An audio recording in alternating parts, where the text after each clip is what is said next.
Hello everybody, this is Sky Damas. I want to explain to you how our chromogravity scale will be working. Basically, we will have a balance that we combine with a scale.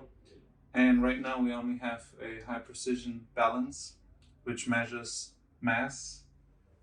And we have a hanging scale here, which is the most precise one that I could find. It has 3 digits after the decimal point, so it measures 1 gram, can distinguish 1 gram, and it's not quite good enough for our purpose.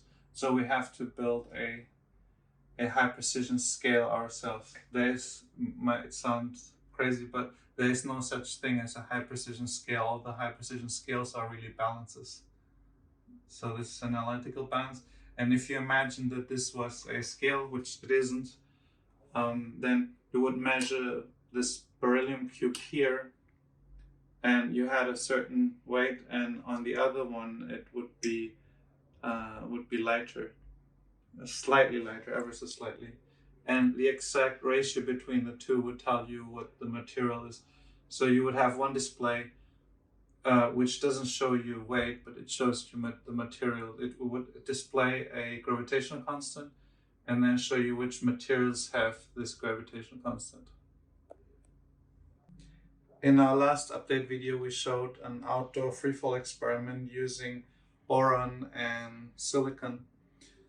And the problem with that is that they're supposed to have exactly the same density, or almost exactly the same density, but due to some manufacturing issues, this boron cube has some hollow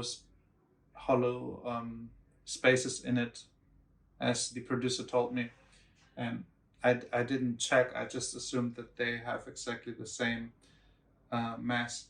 So that's why in the video the distance at the end of the free fall between the two cubes was larger than expected. It was expected to be 5 centimeters, but it was much more, as you could see. Before that, we had done another free fall experiment there with tin and zinc, but at that time the gravitational constant of zinc was miscalculated, and the only one trial was conducted. Anyway, the more scientifically rigorous experiments are with the freefall adapter and the 2 photo gates. Those are very precise, and you can see all the data in my paper. I did many hundreds of trials with them, and so that data is very reliable. The outdoor experiments are more for effect. We will do new outdoor experiments probably next week using a copper and beryllium pair. This is beryllium and this is copper. They have pretty much exactly the same mass when I weigh them.